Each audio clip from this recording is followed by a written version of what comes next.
तुम्हारा शौर्य देखा मैंने। वीर हनुमान और लक्ष्मण का सामना करना एक सामान्य योद्धा के बस में नहीं, और फिर पीठ पीछे प्रहार करने का अवसर था तुम्हारे पास, तुमने वो भी नहीं किया। इसका कारण है, यदि मैं तुम्हारी पीठ पर वार करता तो तुम्हारे मुख पर पीड़ा देखने का आनंद मुझे प्राप्त नहीं होता, और शत्रु की पीठ पर वार करना रावण के अभिमान के विरुद्ध है। क्या बखान देता मैं सीता को तुम्हारी मृत्यु का, इसलिए प्रतीक्षा की।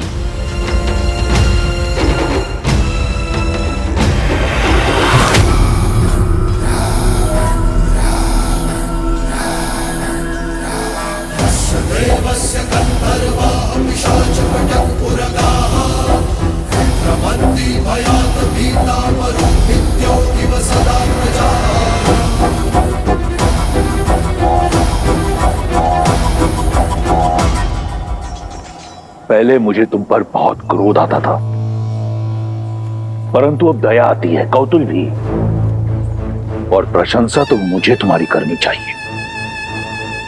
मैं अपना लक्ष्य साधूं से पूर्व तुमने अपनी प्रशंसा की ढाल तैयार कर ली। क्या सोचा, मेरी मीठी मीठी प्रशंसा कर सीता तुम्हें एक बार फिर मिल जाएगी? पहले संधि का प्रस्ताव और अब प्रशंसा। तुमने मुझे घोर अचंभित कर दिया है वनवासी। अचंभित तो तुमने मुझे किया है राक्षस राज, जिसने अपनी शक्ति और भक्ति से तीनों लोक जीते, दसों दिशाओं में मान बनाया, जिसने अपने शौर्य के बल पर यमलोक पर विजय पताका लहराई, वो लंकापति राक्षस राज रावण आज सब कुछ खोने को तत्पर है, वो भी केवल अपने स्वार्थ के लिए, केवल अपने अभिमान के लिए। सही कहा तुमने, अभिमानी हूं मैं, परंतु अभिमान बल से, शक्ति से अर्जित किया जाता है। इस विषय में तुम क्या जानो वनवासी? तुम्हारे पास रहने को घर तक नहीं है। मित्रों और सहयोगियों के नाम पर कुछ वानर और मूर्खतावश देखो तुम दशानन से बैर कर बैठे।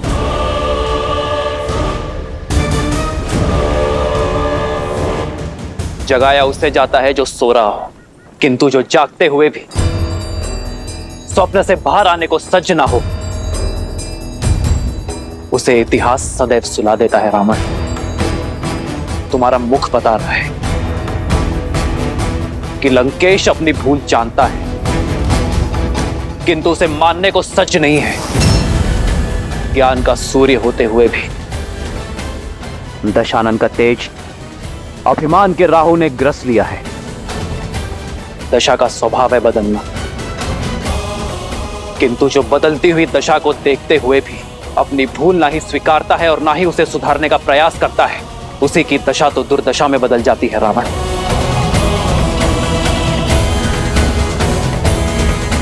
अब तुम्हारी दुर्दशा आरंभ हो गई है राक्षस राज।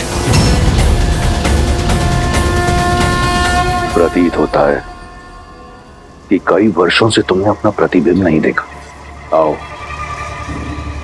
तुम्हें दर्पण दिखाता हूं। राजा राजा कहलाते हो, परंतु निष्कासित हो। राजकुमार हो, परंतु वल्कल पहनते हो। स्वयं को योद्धा मानते हो, परंतु युद्ध भूमि में पीठ दिखाते हो। पत्नी को खो दिया, प्रजा को खो दिया, राज को खो दिया, और कहते हो कि दुर्दशा मेरी आरंभ हो रही है।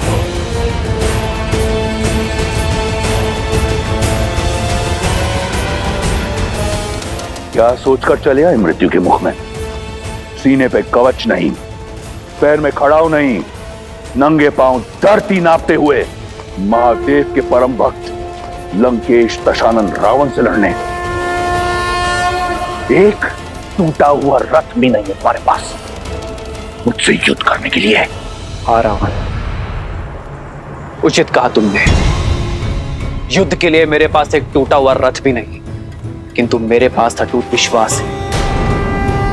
तुम्हारी सोने की लंका अभेद थी, सेतु बनाकर भेद दी। तुम्हारे समक्ष न ग्रह आते हैं न यम, किंतु आज मैं तुम्हारे समक्ष खड़ा हूं और मेरी ये प्रिय वानर सेना। सोचो रावण, मुझे भय दिखाने के लिए स्वयं तुम्हें मेरे समक्ष आना पड़ा। अपने इस ऊंचे रथ से नीचे उतरकर। सत्य कहा तुमने। आया था सोचकर कि एक अंतिम बार तुम्हें समझाऊंगा, परंतु जैसा सोचा बिल्कुल वैसा हुआ। तुम जिस धरती पर खड़े हो, अब इसी की धूल चढ़ाऊंगा तुम्हें। रावण जिस ऊंचाई पर है, पहले उस ऊंचाई पर आओ, फिर युद्ध करना। मैं समझाता हूं तुम्हें।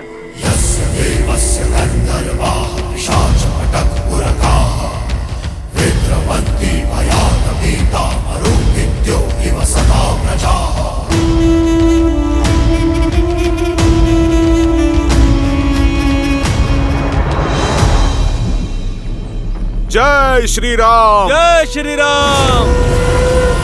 ये हनुमान अब क्या करने वाले?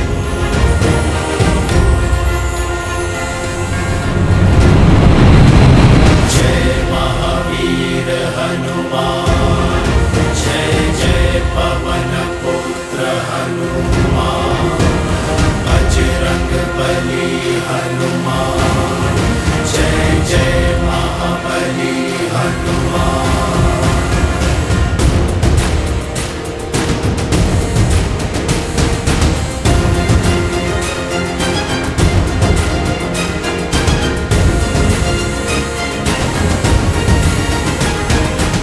जय श्री राम।